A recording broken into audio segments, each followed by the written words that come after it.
Shalom. Ada sukacita? Amin. Saya senang sekali bisa berada di sini lagi dan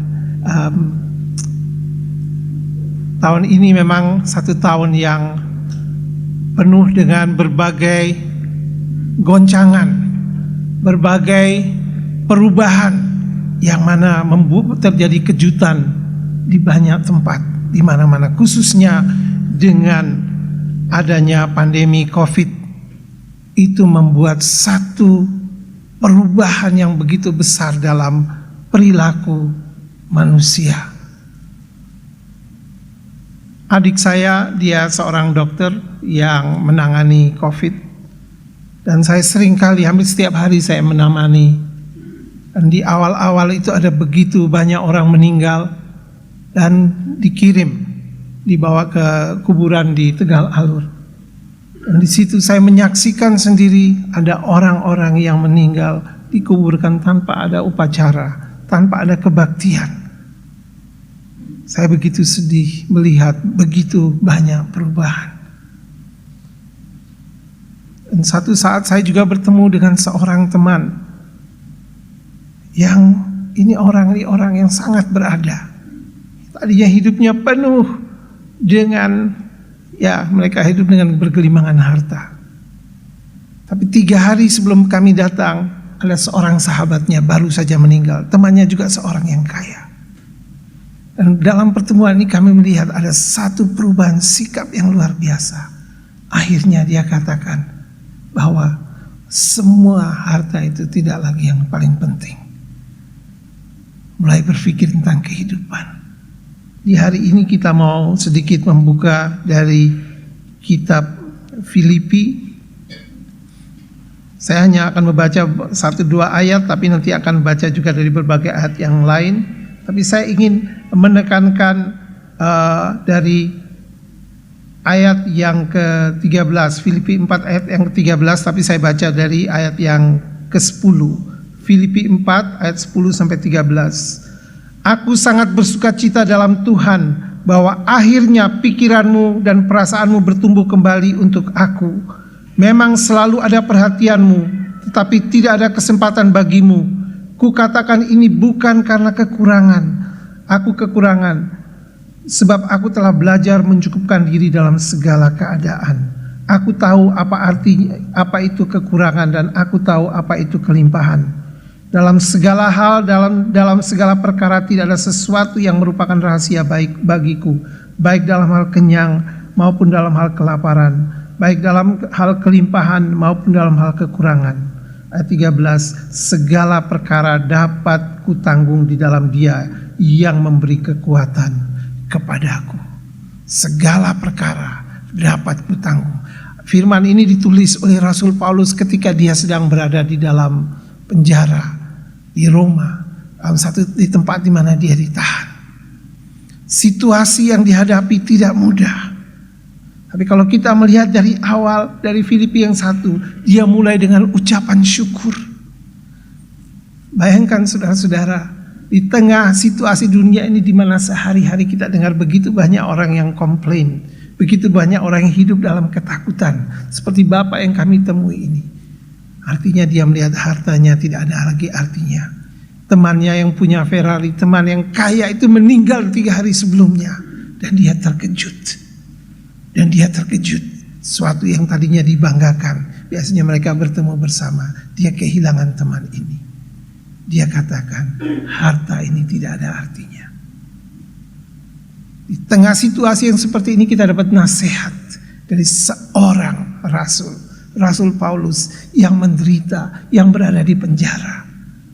Tapi di tengah seharusnya dia menderita, tapi apa yang kita lihat di sini, ternyata dia orang yang bersyukur. Coba dikatakan dalam ayat pasal 1 ayat 3, aku mengucap syukur kepada Allahku setiap kali aku mengingat kamu, dan setiap kali aku berdoa untuk kamu, aku selalu berdoa dengan sukacita. Kenapa Rasul Paulus mengucap syukur dan penuh sukacita? Karena dia punya pengalaman yang bagus dengan jemaat Tuhan yang ada di Filipi. Ini jemaat yang pertama yang ada di Eropa. Kalau kita lihat di peta itu, tolong ditunjukkan peta dari perjalanan dari Rasul Paulus. Nah, ini kita bisa lihat di peta ini, kita melihat perjalanan dari Rasul Paulus dan dia pergi ke kota Filipi. Kalau kita lihat dari terbentang dari Roma sampai ke Laut Hitam, itu di situ ada pegunungan, ada banyak pegunungan. Tapi ada satu titik yang berbeda, di titik yang tidak ada gunung, tempat titik temu, yaitu Filipi, kota Filipi. Itu titik temu. Dan di situ ketika Rasul Paulus masih mau pergi penginjilan di Asia, Tuhan menggerakkan hatinya untuk pergi ke kota Filipi. Itulah kota pertama di Eropa yang dimasuki di mana gereja Tuhan didirikan di situ. Dan di situ Rasul Paulus mempunyai pengalaman yang begitu indah dengan jemaat Tuhan. Dan dia bersyukur, dia memuji Tuhan. Walaupun dia sedang ada di penjara, tapi kenangan-kenangan manis. Kita punya banyak kenangan manis dalam perjalanan kehidupan rohani kita dengan Tuhan. Tapi kadang-kadang kita melihat situasi saat ini membuat kita bisa lupa akan begitu banyak pengalaman rohani, pengalaman yang indah akan kebaikan dan kemurahan Tuhan. Bangsa Israel pun juga demikian.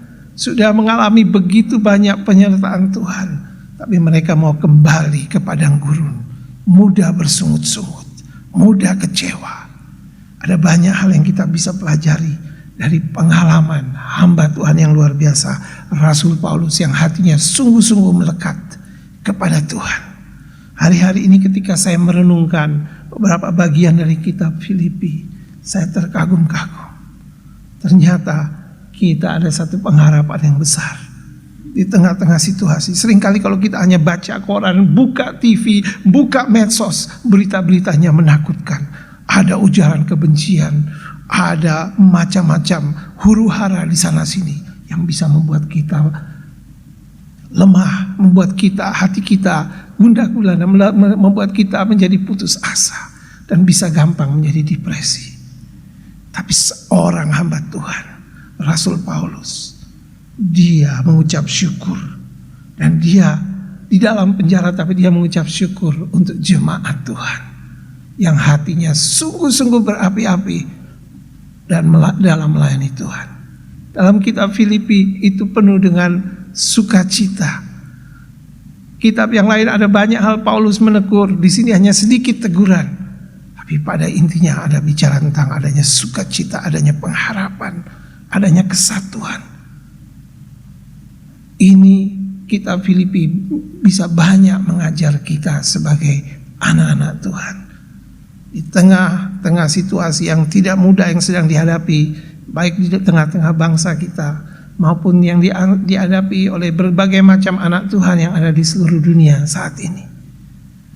Dengan adanya pandemi, dengan adanya berbagai gejolak dan masalah ekonomi, orang mudah lupa Natal, di mana orang mulai bersiap-siap dan dengan hiasan yang begitu indah, bicara tentang hadiah setiap kali Natal. Kalau waktu saya ada di Eropa, Natal itu selalu bicara tentang hadiah. Ini Advent pertama, Advent kedua, Advent ketiga, orang mulai mengumpulkan berlomba-lomba, mulai siapkan untuk membeli hadiah. Mungkin tahun ini menjadi Natal yang berbeda bagi begitu banyak orang di seluruh dunia, karena mereka tidak bisa menyiapkan hadiah seperti tahun-tahun sebelumnya. Karena semua diukur dengan hadiah yang benda-benda ini. Tapi Rasul Paulus mengajak kita untuk melihat. Bahkan kita belajar dari pengalaman dia di belenggu, dia berada dalam penjara, masih bisa menulis surat. Ya, kalau kita ke penjara, kita lihat kebanyakan orang-orang di sana wajahnya sedih. Saya melayani juga di penjara di Tangerang. Kebanyakan mereka begitu bergumul karena dihukum sekian lama dan ingin selalu menantikan kapan mereka keluar. Tapi Rasul Paulus tahu di penjara pun tempat di mana dia diutus Tuhan. Yang secara manusia orang merasa itu tertekan, tapi dia melihat ini sebagai satu kesempatan. Dan karena itu dia berkata, dia sungguh juga bersyukur untuk jemaat Tuhan di Filipi. Ya.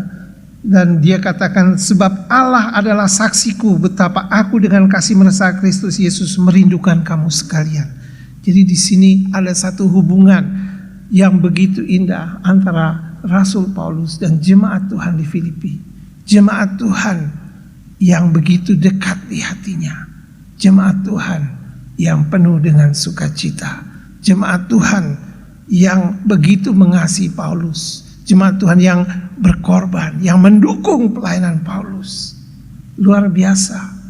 Walaupun mereka baru berkenalan, tapi akibat dari pelayanan Paulus itu, jemaat itu merasa begitu dekat, dan bahkan mereka mengirim seorang utusannya, Epaphroditus, untuk menemani Rasul Paulus, untuk mungkin juga memasak. Karena Rasul Paulus sendirian, jadi dia itu dalam tahanan rumah, jadi ada yang menolong memasak, ada yang menolong dia. Tapi ternyata Epaphroditus pun sakit, sehingga Rasul Paulus harus kirim mereka pulang. Kirim Epaphroditus pulang. Rasul Paulus begitu mengasihinya, jemaat yang sudah yang begitu mengasihinya, jemaat yang pertama di Eropa. Tapi Rasul Paulus juga terkagum-kagum dan juga berterima kasih untuk persembahan yang diberikan oleh jemaat ini kepadanya. Dan dia bersukacita akan pikiran dan perasaan yang tumbuh kembali untuk dia, untuk dukungan yang diberikan kepada Rasul Paulus. Tapi dia katakan apa? Aku telah belajar mencukupkan diri dalam segala keadaan. Aku tahu apa itu kekurangan dan aku tahu apa itu kelimpahan. Dalam segala hal, segala perkara tidak ada sesuatu yang merupakan rahasia bagiku. Baik dalam hal kenyang maupun dalam hal kelaparan. Baik dalam hal kelimpahan maupun dalam hal kekurangan. Saya bersyukur saya boleh lahir dan bertumbuh dan boleh bergaul dengan banyak pahlawan-pahlawan rohani. Orang yang begitu banyak hatinya melekat pada Tuhan, yang pergi pelayanan ke daerah-daerah yang susah tanpa pernah bersungut-sungut. Saya teringat jalan bersama dengan seorang hamba Tuhan senior namanya Pak Detmar Schoenemann.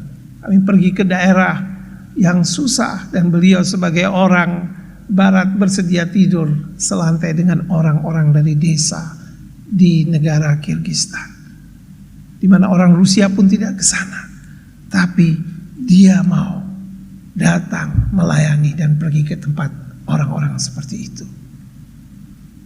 Dan belum lama, minggu lalu kami juga kehilangan seorang hamba Tuhan, namanya Pak Daniel Hinubau. Pendeta Daniel Hinubau juga wakil ketua MAPER dari PGRII. Tahun lalu kami masih bersama-sama dalam acara World Evangelical Alliance General Assembly. Dan saya masih menemani beliau dan menyampaikan kepada teman-teman dari berbagai negara tentang siapa beliau. Minggu lalu beliau dipanggil Tuhan dan saya merasa kehilangan. Tapi ada kenangan-kenangan yang indah dari anak-anak Tuhan, dari orang. Ketika saya mengingat beliau, saya ingat akan tiang-tiang rohani. Kami di Batu, di YPPI Batu, itu yayasan yang didirikan dengan 4 tiang rohani, yaitu tiang iman, bergandalkan Tuhan. Bangunan itu tidak semuanya langsung didirikan, tapi sedikit demi sedikit. Setelah dibangun sedikit, terus berdoa lagi, mengandalkan Tuhan. Dan convention hall itu dibangun dalam beberapa tahun, sekitar 4-5 tahun. Karena setiap kali kita hanya mengandalkan persembahan demi persembahan, dan setiap kami terlibat di dalam membangun gedung itu, entah itu campur semen, mengangkat dan masak, dan demikian juga semua hamba-hamba Tuhan, bahkan misionaris dan orang tua mereka ikut membangun. Karena ada tiang iman, karena ada satu keyakinan bahwa ini rencana Tuhan. Rasul Paulus yakin akan, dia pegang teguh akan tiang iman ini, bahwa di penjara pun itu bukan tempat yang terlalu jelek untuk dia, karena dia tahu Tuhan utus dia. Kemana tempat engkau kutaruh, usahakan kesejahteraan. Kemana tempat Tuhan kirim, Tuhan mau supaya kita mengusahakan kesejahteraan karena kita punya iman yang kuat kepada Tuhan. Selain tiang iman ada tiang kekudusan. Tiang kekudusan. Mana saya ingat para hamba-hamba Tuhan yang pergi KKR ke berbagai tempat dan kami mendukung dalam doa di tempat. Dan setiap kali mereka berangkat, saya ingat itu ada satu kata, kekencangan rohani. Berangkat dengan sungguh-sungguh karena setiap kali pergi pelayanan itu ada begitu banyak tantangan yang dihadapi. Ada begitu banyak serangan-serangan si jahat. Kalau kita tidak bersatu di rumah tiba-tiba bisa berantem satu sama yang lain. Tuhan mengingatkan untuk memegang teguh, untuk tiang iman, untuk tiang kesucian, tiang kekudusan. Rasul Paulus memegang teguh tiang-tiang ini. Dan dia menjadi contoh. Dan dia bahkan tidak merasa bahwa dia sudah mencapainya. Dia katakan, aku melupakan ada apa yang di belakangku dan berlari-lari terus mengejar dan tidak merasa puas diri. Tapi terus mengejar ke depan. Kalau kita berpegang dengan tiang-tiang ini, situasi apapun yang kita hadapi di dunia, goncangan demi goncangan, kita tidak akan takut. Di tengah hari-hari seperti ini, saya juga beberapa kali kedatangan berbagai orang yang Tuhan utus. Di tengah pergumulan mereka, ada satu bapak yang begitu bergumul karena dia berantem dengan istrinya. Dan dia menangis karena dia juga terlilit hutang yang besar. Tuhan utus dan saya menyampaikan kabar baik kepada orang ini. Tuhan mau di hari-hari seperti ini kita pegang tiang-tiang rohani yang Tuhan telah berikan, supaya kita sebagai anak-anak Tuhan mengikuti teladan. Rasul Paulus katakan dalam Filipi 3 ayat 17, saudara-saudara, ikutilah teladanku dan perhatikanlah mereka yang hidup sama seperti kami yang menjadi teladanmu. Rasul Paulus adalah seorang tokoh rohani, seorang panutan. Dan dia menunjukkan teladannya. Dan masih bisa bersuka cita ketika berada di penjara. Bersuka cita ketika berada dalam satu situasi yang sangat-sangat tidak mudah. Dia bersuka cita karena dia punya hubungan yang intim dengan Tuhan. Dia tahu apa artinya ketika dia sudah diubahkan, ketika dia ditebus, perjumpaan dia dengan Tuhan. Itu begitu luar biasa, mengubah hidupnya. Sehingga semua yang tadinya menjadi kebanggaan secara kedagingan, kebanggaan baik gelarnya, kedudukannya sebagai orang Farisi dan semua yang bisa dibanggakan secara manusia, dia lihat ke belakang, dia lihat itu sebagai sampah. Dia mau mengajak kita untuk mengikuti teladannya, untuk melihat hal yang terpenting dari yang paling penting. Hari-hari ini kita lihat ada begitu banyak goncangan demi goncangan. Kita yang biasanya bisa berkumpul bersama-sama sekarang harus berubah dengan jarak yang jauh. Tapi di tengah perubahan demi perubahan itu, mari kita mengikuti teladan dari Rasul Paulus, teladan dari Yesus yang berjalan dengan kerendahan hati, yang mau mengosongkan dirinya, yang menganggap dirinya bukan apa-apa, supaya dia menjadi rendah, supaya kita boleh diangkat. Yesus berbuat hal yang luar biasa. Dan di tengah-tengah situasi seperti ini, kalau kita mengingat, kita melihat dari pelajaran apa yang Tuhan tunjukkan, baik dari Rasul Paulus maupun dari Tuhan Yesus, kita akan mendapatkan kekuatan baru. Kekuatan baru. Kekuatan baru itu kita dapat, pernyataan Tuhan itu selalu dengan janji Tuhan selalu dengan kondisi. Kita seringkali mengklaim bahwa Tuhan katakan, aku beserta engkau dengan senantiasa sampai kesudahan zaman. Tapi janji Tuhan itu selalu ada dengan kondisi. Dia katakan dalam Matius, aku menyertai kau sampai kesudahan zaman. Tapi apa yang dikatakan dalam Matius 28, kita harus menginjil, kita harus memberitakan kabar baik. Tadi malam sementara saya di rumah, saya ditelepon seorang pengemudi ojol. yang saya sudah kenal. Dan pengemudi ini orang yang tadinya pernah ikut sekolah minggu, tapi dia sudah berubah menjadi mualaf. Tapi ketika dia sakit, dia telepon saya. Dan dia datang, saya bilang kamu datang. Dia datang, namanya Tony. Dia datang, saya kasih obat, saya kasih makan. Saya bilang tapi biar obat dan makanan ini tidak cukup, kamu butuh doa. Dan saya mendoakan dia tadi malam. Dan saya tantang kamu terima Yesus. Karena dialah satu-satunya jalan kebenaran kehidupan. Jadi di tengah situasi apa? Kalau saya hanya mikirkan situasi saya pun cemas. Karena tidak tahu ini minggu depan, bagaimana tahun depan seperti apa. Tapi ketika saya membaca dari kitab Filipi, hati saya dikuatkan. Dan saya heran sekali bagaimana seorang Paulus bisa bersuka cita di tengah-tengah situasi seperti itu. Bahkan dia berusaha menghibur jemaat yang ada di luar. Dia punya hubungan yang begitu intim dengan Tuhan. Dia tidak memperhitungkan semua yang kebendaan yang dianggap penting olehnya pada masa yang lalu. Dia hanya mau mempunyai hubungan yang erat dengan Tuhan. Dia ingin supaya hidupnya dipakai menjadi alat sehingga orang bisa dijamah, dimenangkan. Awal tahun ini saya diundang oleh seorang teman ke Singapura. Dan di Singapura itu saya bertemu dengan seorang teman yang lain. Teman ini tadinya pernah aktif dalam pelayanan. Dan saya hanya dengar cerita sedikit tentang dia. Kemudian saya ternyata Tuhan gerakkan hati saya untuk menyampaikan kepada dia. Namanya Putra.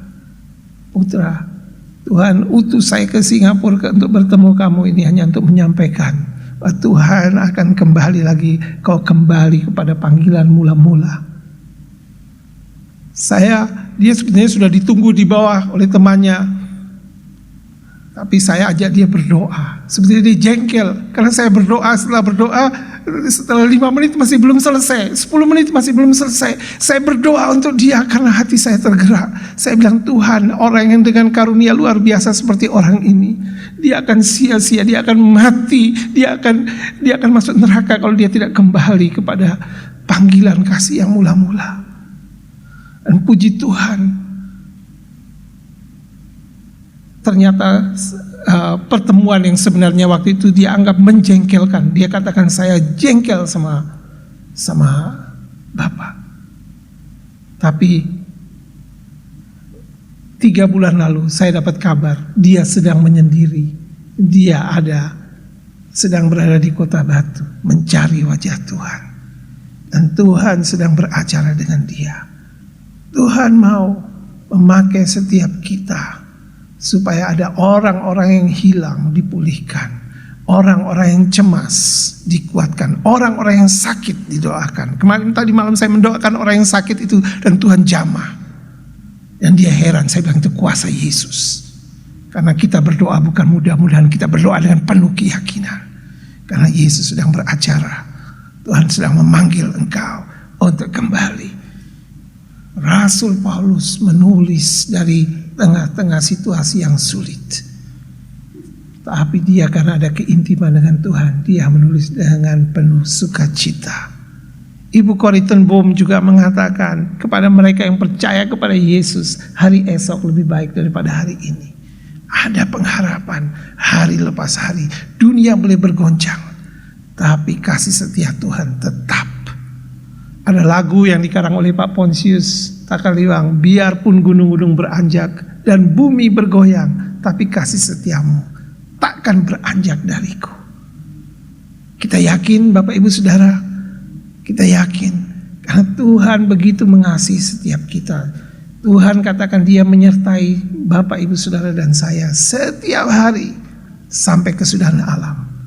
Tapi juga dengan kondisi kita juga harus bersaksi, kita harus memberikan diri kita harus keluar dari hanya melihat akan masalah-masalah yang kita hadapi. Tapi kita juga bisa berseru, Tuhan, di tengah kelemahanku, aku rindu Engkau memakai diriku sehingga boleh menjadi saluran berkat. 2 bulan lalu ada seorang jenderal yang masih aktif datang ke tempat saya. Dia juga menghadapi masalah yang besar, tapi dia ini seorang yang beriman, yang punya visi dan panggilan yang jelas, bukan karena posisi, bukan karena jabatan, bukan karena kedudukan, tapi karena dia tahu saya di sini karena dipanggil Tuhan. Dan kami berdoa bersama-sama. Saya berdoa bahwa satu saat general ini akan bersaksi dan melayani di sini. Kita akan dikuatkan. Lihat hari-hari ini masih ada anak-anak Tuhan yang mempunyai hati dan tekad seperti Rasul Paulus, yang hati dan pikirannya tertuju kepada Tuhan, yang dia berlari-lari mengejar pada tujuan itu, bukan melihat ke belakang. Tuhan mau kita berlari ke depan, melihat kepada tujuan. Jadi ada tiang-tiang rohani, tadi saya sebutkan tiang iman, tiang kekudusan, ada tiang namanya tiang persekutuan. Di dalam kitab Efesus, Rasul Paulus juga mendorong kepada jemaat Tuhan untuk bersatu. Dia katakan pada Ibu Enike untuk bersatu dengan saudaranya. Tuhan mau kita dalam satu persekutuan. Saya sedih kadang-kadang kalau melihat di YouTube ada hamba Tuhan yang ini kurang mengejek atau memberikan kata-kata yang kurang baik kepada hamba Tuhan yang lain. Dan ini dibaca oleh begitu banyak orang yang masih rindu mendengarkan firman. Tuhan mau kita sebagai anak-anak Tuhan makin siuman, sadar bahwa kedatangannya sudah dekat.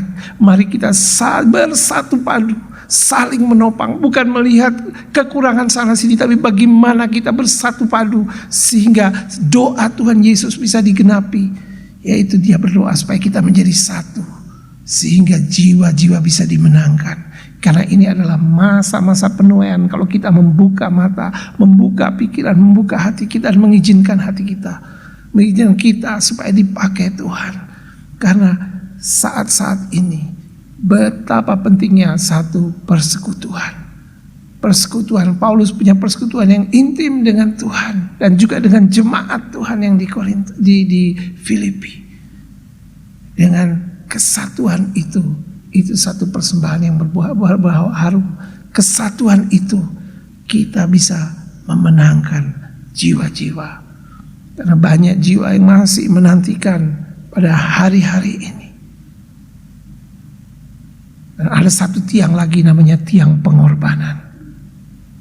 Tiang pengorbanan itu yang dilakukan.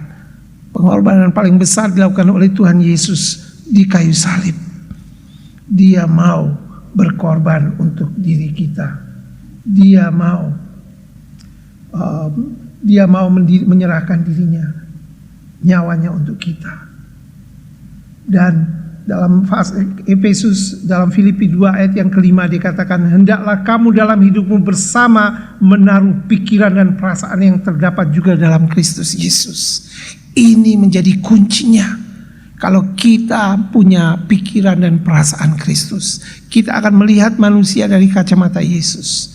Kita akan melihat situasi dari kacamata Yesus. Kita bukan melihat dari untung rugi, tapi kita melihat dari perspektif Tuhan. Kalau kita melihat dari kacamata Yesus, hati kita akan digerakkan dengan belas kasihan, sebagaimana Tuhan Yesus hatinya tergerak dengan belas kasihan ketika melihat 5.000 orang itu yang datang bagai domba tak gembala yang lapar. Ada banyak orang-orang yang haus, dan Tuhan memakai kita, Bapak, Ibu, Saudara, dan saya di hari-hari yang kelihatannya sulit dan tidak gampang ini. Tapi kita mau dipakai Tuhan kalau kita mengizinkan diri kita. Rasul Paulus bahkan dengan pengalaman yang bagus pun dia bilang dia masih melupakan semuanya, karena dia mau mengejar pada kesempurnaan untuk yang lebih baik lagi, supaya hidup kita bisa dipakai Tuhan dengan luar biasa. Dalam pepatah bahasa Jerman ada dikatakan, "Ende gut, alles gut." Akhir yang baik, semuanya baik. Kita masih dalam satu pertarungan, satu perlombaan. Mari kita bersama-sama berlari-lari, mengejar, sehingga kita bisa mengakhiri perlombaan ini dengan baik. Sebagaimana para pendahulu kita, bagaimana juga Bapak pendiri dari GKRI, Pak Suciono. Saya masih ingat, saya masih kecil ketika beliau datang ke tempat kami Saya masih kecil tapi saya melihat mereka para tokoh-tokoh iman yang berjuang untuk Injil, berjuang untuk memasyurkan nama Tuhan. Tuhan mau mengingatkan kita lagi di mana kita mempersiapkan Natal. Kami di rumah di Batu waktu masih kecil juga sering kalau Natal kita harus siapkan sesuatu, mengumpulkan. Tapi keadaan kami yang begitu sederhana di Batu, sehingga kami masing-masing mengumpulkan. Kakak saya membawa apa? Membawa ubi. Terus adik saya ada yang membawa dari lilin. Terus ada hal-hal yang sederhana kami kumpulkan, tapi ada sukacita karena kita mau mengutamakan bukan dari bentuk dari hadiah itu, tapi persekutuan, kebersamaan, dan mengingat bahwa kita sudah menerima hadiah yang luar biasa. Itu yang dirasakan Rasul Paulus, itu dirasakan semua orang yang sudah lahir baru, yaitu kita merasakan pengampunan dosa kita, bahwa kita ada jaminan keselamatan. Itu yang membuat sukacita. Itu yang tadi malam saya sampaikan kepada si Tony. 4 bulan lalu ada seorang dari NTT, bapaknya Arab. Dia ini sopir dari teman saya, ibunya orang Rote. Dia datang ke rumah karena mereka harus pesan 1 vitamin dari saya. Dan saya menyampaikan kabar baik. Dan dia itu sudah dirubah Tuhan, sudah ditangkap Tuhan. Tuhan terus kirim ke kita masing-masing. Ada orang-orang di sekitar kita yang bisa kita doakan. Yang Tuhan taruh beban, mungkin kita belum berani bicara, tapi kita mulai mendoakan. Dan pasti ada kesempatan di mana berita sukacita ini, berita Natal yang akan kita rayakan dalam waktu dekat, dalam 2 minggu lagi. Dalam minggu yang akan datang, Natal akan kita rayakan. Tapi Natal yang sebenarnya. Natal itu kehadiran Kristus menjadi jawaban bagi tantangan masalah. Karena kita menghadapi tahun 2021 yang lebih banyak lagi tantangannya. Tapi jika kita berjalan bersama Kristus, kita bisa berjalan dengan penuh sukacita, penuh kuasa, sebagaimana apa yang dialami oleh Rasul Paulus dengan penuh sukacita. Karena apa? Karena dia fokus kepada yang terpenting daripada yang paling penting, yaitu hubungan dia dengan Kristus. Bahwa dia mau bahwa dalam akhir hidupnya nanti dia didapati sebagai hamba yang setia. Karena masing-masing kita akan memberikan pertanggungjawaban di hadapan Tuhan untuk talenta yang Tuhan berikan pada kita, untuk harta yang Dia berikan kepada kita, untuk kesempatan yang diberikan kepada kita. Mari kita bersama-sama menyiapkan hati kita dalam memasuki Natal ini dengan satu hati yang penuh dengan kesadaran, dengan hati yang melihat hal-hal yang penting daripada yang mungkin selama ini sering kita lihat, yaitu dimensi yang lain, dari dimensi Allah, dimensi hati Allah. Supaya ketika dia datang kedua kali, kita didapati sebagai orang-orang yang siap. Amin. Karena kedatangannya sudah semakin dekat, tanda-tandanya semakin jelas. Begitu banyak juga penderitaan yang dialami oleh anak-anak Tuhan. Bapak Pendeta Roni mandang pergi ke Sigi dan melihat sendiri korban. Lihat sendiri mereka yang menderita. Dan berdasarkan perhitungan dari Open Doors dan statistik dari orang-orang para peneliti Kristen, bahwa dalam 1 abad terakhir ini ada begitu banyak orang yang dianiaya, yang menderita karena Kristus, lebih daripada 1900 tahun sebelumnya digabung menjadi satu. Pada tahun 1993 di Iran, seorang hamba Tuhan yang begitu mengasihi dia ditawan dan dia disiksa, tapi dia tidak mau menyangkali Kristus, namanya Mehdi. Demikian juga di Jerman ketika tahun 1933 ada seorang namanya Paul, seorang pendeta yang ditangkap karena dia berkhotbah menentang rezim Nazi. Dia berdiri di atas kebenaran. Kedua orang ini ketika ditangkap, dia hanya menulis surat sukacita. Mereka walaupun secara fisik disiksa, menderita luar biasa, tapi sukacita itu tidak bisa diambil dari dia. Sukacita dari surga. Tuhan mau kita juga siap-siap apapun keadaan yang kita hadapi di depan. Tapi kita jangan lupa akan janji Tuhan bahwa Tuhan Yesus beserta dengan kita. Bahwa dalam Filipi dia katakan, Rasul Paulus mengajar kita untuk bersyukur dalam segala keadaan, dalam kelimpahan, dalam kekurangan. Kalau hati kita melekat pada Tuhan, kita tetap bisa sukacita. Kita akan tetap stabil seperti barometer, bukan seperti termometer, naik turun karena situasi yang dihadapi. Karena itu kita perlu dalam satu persekutuan yang erat, supaya bisa saling menguatkan satu dengan yang lain. Bukan jalan sendiri-sendiri, tapi dalam satu persekutuan. Sehingga ada yang lemah, bukan kita menuduh, tapi kita mengangkat, menguatkan, mendoakan, mengunjungi. Sehingga yang lemah dikuatkan. Sehingga persekutuan sebagai anak-anak Tuhan itu boleh begitu dirasakan. Sehingga kita bisa berjalan bersama, memikul beban, dan bersama-sama bersiap-siap untuk menyambut kedatangan Tuhan yang kedua kali. Kita tidak tahu kapan waktu kita. 2 bulan yang lalu saya mengalami kecelakaan sepeda dan saya kehilangan kesadaran selama beberapa detik. Gelap semuanya. Kemudian saya harus dioperasi. Tapi waktu gelap itu saya berpikir betapa cepatnya kita nggak tahu. Tiba-tiba nyawa kita bisa terancam.